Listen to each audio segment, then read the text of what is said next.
There's a rising star in the league that no one is talking about, and it's incredibly disappointing.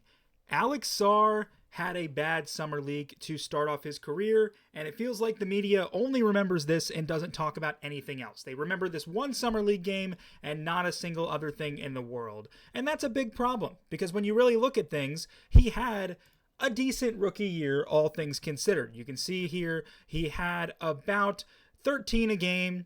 6 rebounds, being about 7-1, was disappointing. Nobody was really questioning that. Everybody was a little bit disappointed based off that.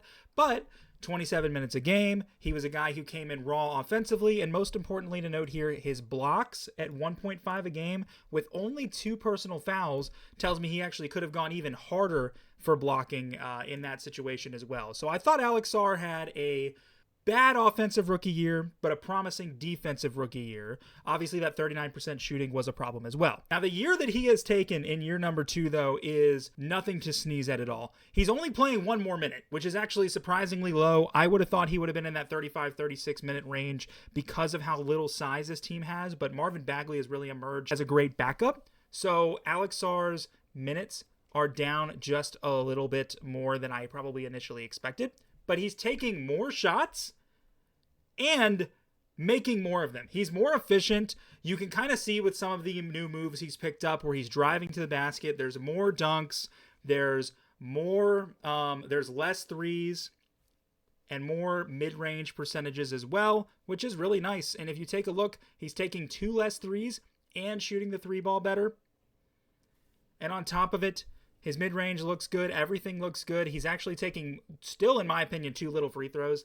I personally think that the referees are not giving the Washington Wizards the calls they deserve because they're the Washington Wizards, and it just seems like they tend to favor others, and that's part of the problem. The scoring up to 18 a game, and this is when pieces were added to this team that actually added more scoring. So I think if Alex Sarr, this version of him, was on the Wizards last year, he would have even impressed even more and probably played better. The other important thing I wanted to show you guys here, first of all, he just had a really great game. Here he was just last night, 29, 6 blocks, 2 steals, and 1 assist. Important to note, hardly ever fouled as well. I think he could be a lot more aggressive on his blocking, but he's really good at blocking without fouling, which is really impressive.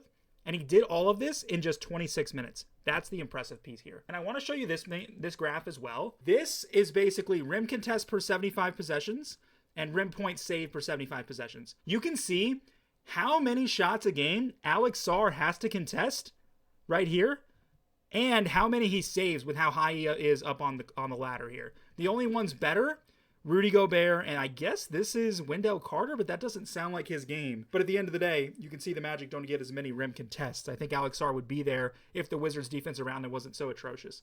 So I really think there's some superstar possibility here.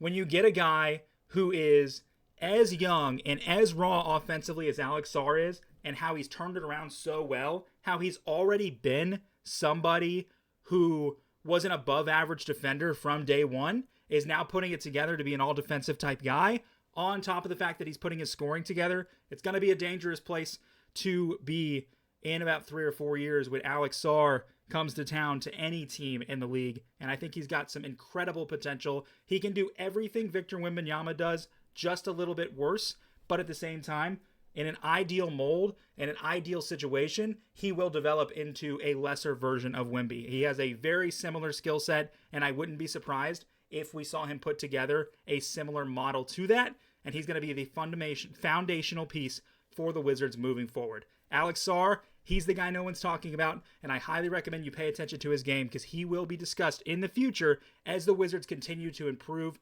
this rebuild they're putting together. You can see the vision they've got, and it's coming together really nicely.